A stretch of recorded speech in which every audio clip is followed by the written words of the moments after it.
Her son's voice turned cold over the phone, as if he were talking to a stranger asking for rent money.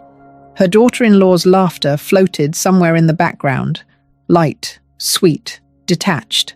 By the time the call ended, the word mother felt like something they'd quietly revoked. I used to believe families fell apart with fights, loud ones, thrown plates, slammed doors.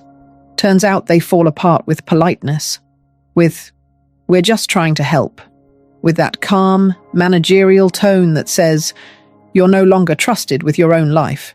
I'm 64, a nurse by trade, retired 4 years ago when my knees started complaining louder than my patients ever did. I raised 2 children, mostly on my own, after my husband died of heart failure at 49. I buried the love of my life and went back to work 3 weeks later because the mortgage didn't care about grief.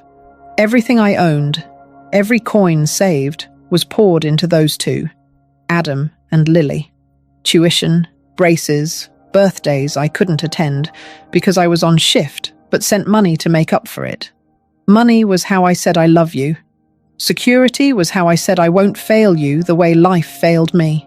That day on the phone, Adam said it like a verdict.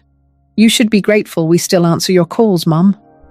The words didn't even sound cruel at first, just tired, a sentence rehearsed. His wife, Claire, giggled softly, not at me, but at something about me. I could almost hear her rolling her eyes. "Grateful?" I asked. "For what, Adam?" "For everything we're doing," he said, voice tightening like a seatbelt. "Managing your accounts, making sure your bills are on autopay. You don't have to worry about a thing anymore, except where my money goes." A pause. That little silence where love used to live. "Mum, please don't start again," Claire said, louder now. "You asked us to help. You said it yourself. Numbers confuse you." I wanted to remind her that I'd balanced hospital budgets for 20 years, that I'd juggled overtime, debt, and 2 school fees without once missing rent. But I just said, "Right, I must have forgotten." The truth, I never asked them to take control. It happened slowly, the way frost creeps over glass while you sleep. It started with joint access for emergencies. Then came shared credit cards. Then a power of attorney form slid under my coffee cup one Christmas morning, wrapped in a smile. They said it was for convenience, and I wanted so badly to believe that my children, my own blood, would never use the word help as a leash. After the call, I sat at the kitchen table staring at the phone screen. Their picture glowed at the top. Adam holding Claire, both of them laughing, perfect teeth and youth and distance. I pressed block contact, just to see what it would feel like. I didn't do it, not yet. But the idea tasted good, clean. The house was quiet, except for the hum of the fridge. It's strange how silence gets louder when you realize no one's coming. I made tea, the same way I had for 40 years. 1 spoon of sugar, even though the doctor says half. Old habits are the last things to stay loyal. I kept replaying that word. Grateful. It's what they used to tell patients in the dementia ward. "You should be grateful we still visit." That kind of soft cruelty dressed up as kindness. I'd seen it 1,000 times. Children visiting once a week, speaking slowly to the women who'd once changed their diapers. I used to wonder how they could stand there, smiling, while their mother's eyes filled with confusion. Now I know. Detachment isn't born overnight. It's practiced. The kettle clicked off. I didn't move to pour. In the reflection on the glass oven door, I saw myself. Grey hair pulled back, cardigan hanging loose. A woman who had traded her youth for duty and was being told, at the end, to be grateful she hadn't been completely forgotten. When did gratitude become obedience? I looked around the kitchen. The cupboards Adam had painted 2 years ago. The new dishwasher Claire insisted on installing for me. Every corner whispered their ownership. Their fingerprints were everywhere. And somehow, I'd stopped leaving mine. That night, I opened the old cedar box where I kept documents. Marriage certificate, property deed, savings, passbook. My hands shook as I flipped through them. I noticed how many had their names attached now. The quiet theft of trust in black ink. For a moment, I felt ashamed. Not of what they'd done, but of how easily I'd allowed it. Love, it seems, makes you blind and bureaucratically stupid. I folded the papers back neatly, shut the box, and set it down on the floor beside my chair. Then I said it out loud, to no one in particular. That's the last time I ask for their help.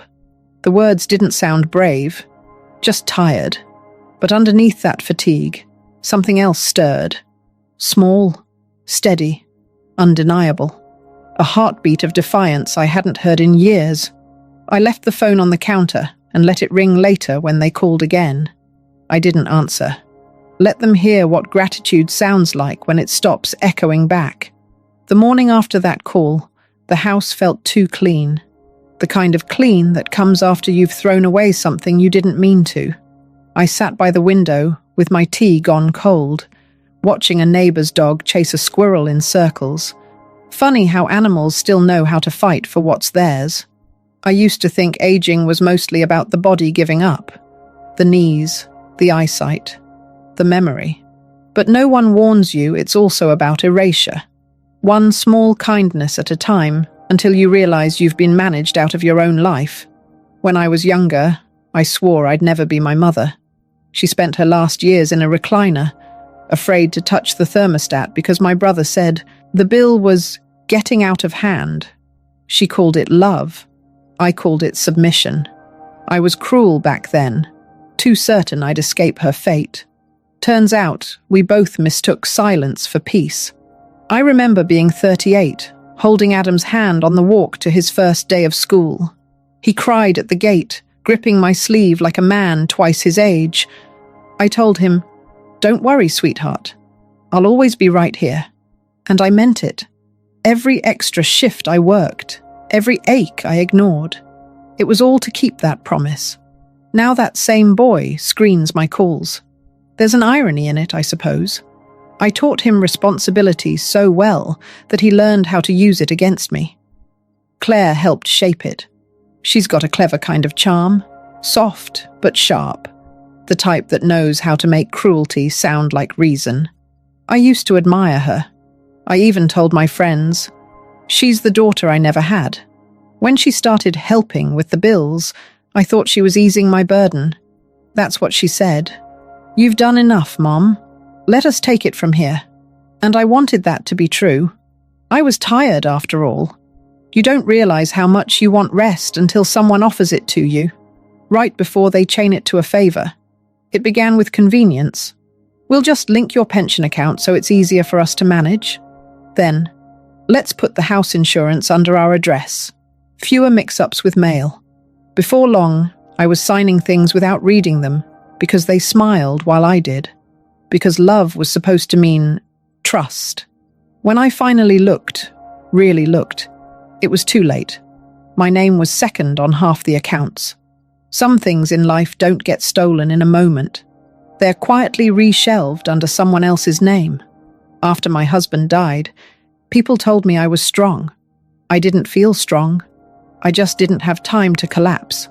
The world gives women like me one role: endure. Don't break. Don't rage. Don't inconvenience. So I didn't. I worked. I paid. I waited. I told myself the next generation would be different. Kinder. But when I see Claire tilt her head just so, that little sympathetic nod before she says something cutting, I recognize it. It's the same gesture my father used on my mother when she'd ask about money. Generations loop back like bad echoes. Sometimes, I wonder if cruelty evolves the same way eye color does. Passed down, refined, adjusted to survive. I think about Lily, my daughter. She lives out of state, married a kind man who builds furniture. She calls often enough, but she's busy with her own kids. She doesn't know what Adam and Claire have done. Maybe she wouldn't believe it if I told her. Maybe she'd think I was overreacting. That's the thing about betrayal. It makes you sound paranoid before it makes you sound right. In the afternoons, I've started walking again. Slow, steady laps around the block. The neighbours wave. Some stop to chat. I don't mention any of this. Pride is a stubborn companion. It tells you that some wounds are meant to be carried in silence because explaining them would sound too small or too sad.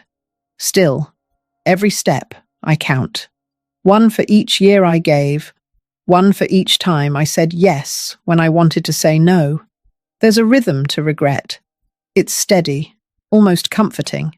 But underneath it, something's shifting. The other day, I opened the old file cabinet in the spare room.